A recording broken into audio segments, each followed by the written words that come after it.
Well, it's coming towards the end of it's actually turned into quite a miserable afternoon, but the fishing's been far from miserable today. We were met this morning by a river that was rising pretty sharp actually, and I was actually quite worried about just where the water was coming from. I had a suspicion it could be a bit of dam water or something because it was just we didn't have the rain here, and I know that's what happens in the mountains, but usually for a rise like that, something else has gone on. And but these guys, I'm with Mick and James today, who've come and they've wanted to learn a little bit more about feeder fishing and feeder fishing in these sort of conditions where you've got to, you've got to use the right weight feeder and things like that. So, and it's been absolutely epic. We've got 11 barbel now, a couple of chub, and we're kind of nearly at the point of finishing, but the last hour has been epic. We've had two fish over one was just under £10, and feel like there's another bite in it yet. But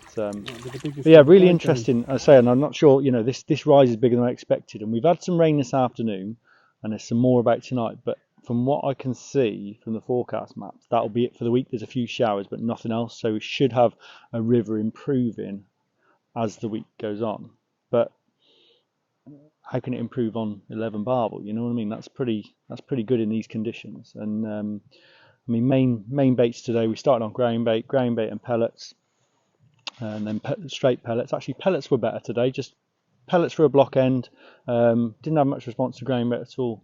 But later on, meat feeder, and that's brought the big fish. So it's been a pretty awesome day, and we've done lots of like little things of the stuff I love doing, the technical stuff, dropping, working out what weight and how you drop your feeder in and how it drops to the bottom. And someone asked me on one of the vlogs last week about what weight feeder you use this time of year. Well, it's a bit of an open-ended question. It could be anything because it depends on the water you're faced with. But if you look at this swim here, we've got a real nice slack on the inside, and then it's pacing through down the middle, and we've been casting to the pacey water. But because we've got this slacker water on the inside, your line is dropping into much slacker water, and as a result, we've held with 3 ounces today. I'll show you the feeders in a bit. 3 ounces has been plenty, But if you're faced with the water like you've got down the middle, you're going to need much more. Now, as I've said before in my videos, I have a rule of thumb with big rivers. If it's just flood and I just need to hold bottom anyhow, I put 5 ounces on, I put a feeder with 5 ounces of lead on, and wherever that holds, that's where I fish. So that could be off the rod tip, it could be a third out, it could be down the middle. But on big rivers, 5 ounces is the maximum I fish generally. It's very rare I've gone more, extreme circumstances, and generally that'll get you bites. And today has proved. I mean, it's like I say, the river's all over the place. So your baits, it's not such an exact science. It's not like putting a bed of bait down and catching over that. You're having to keep the columns of bait. And actually, this is where two anglers fishing together really works well, because the top rod is feeding the bottom rod. And as I always talk about in all of my fishing, columns of bait, keeping a column of bait going. And we haven't, the temptation at time when the river was rising up earlier, the temptation was to drop it under our feet in the slacks.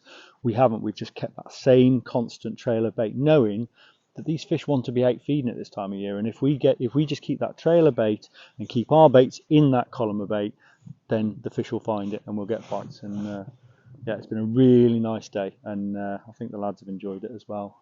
James hasn't fished for 3 years, calls himself a complete novice, although I don't believe it. His casting's far better than that. But I think it's been one of those days today. We've really enjoyed it, and I say we're going to have a bigger river tomorrow, but then the rest of the week getting better. So I say, as I said last week, this is the time to be out. Don't worry about water like this, because these barbel want to feed and the big fish want to feed as well.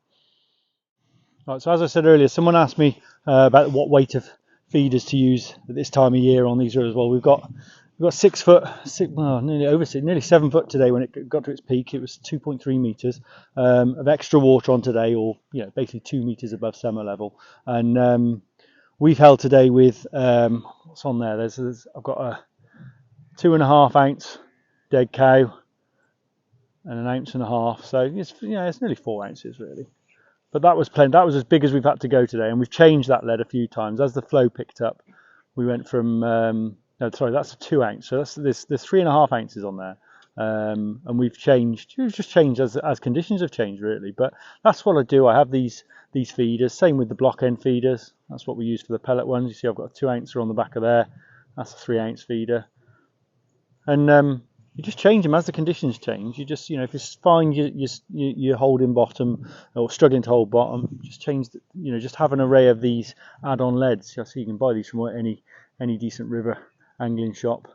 But yeah, just dead cows, and you can swap. They're easy to swap over, and that just keeps you in control. But what I don't like is putting too much lead on. It's no good just putting, oh, I'm going to put a 5-ounce feeder on because that'll hold bottom no matter what, because then you lose that sensitivity, and you lose your sort of feel for what's going on. And especially with fishing baits like meat, there's nothing worse than sort of fishing and coming, not knowing if your bait's on. And with a heavy feeder, you can get that. You can get chub pecking at it, and you don't see it because you've got too heavy a feeder and everything's unbalanced. So yes, hold bottom, but don't overdo it. But I say that's been our rig today. I say a running rig, the usual running rig on a twizzled boom, line stop, twizzle boom, hook link, and that's been our meat feeder rig. That's a size 8 Corum Expert hook with a band.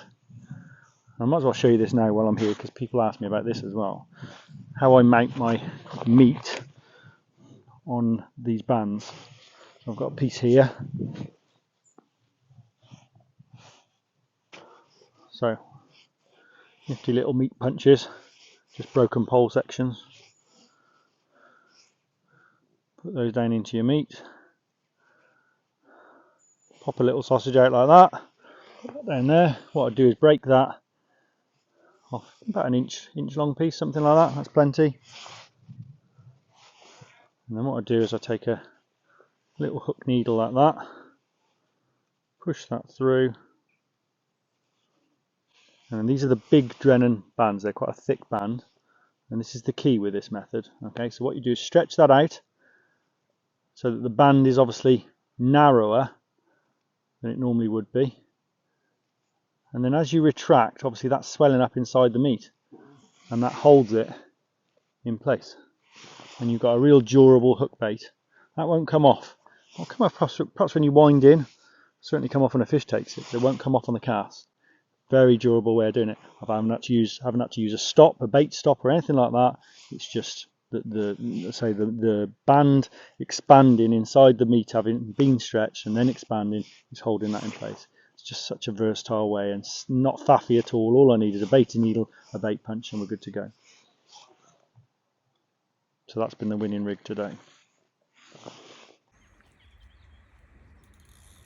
Oh yeah, it looks it, doesn't it? You can see the way that's tugging. Don't bully. Oh, this is a bigger one. Oh yes. Hey, what a finish. Well, I think I got in yet. Yeah.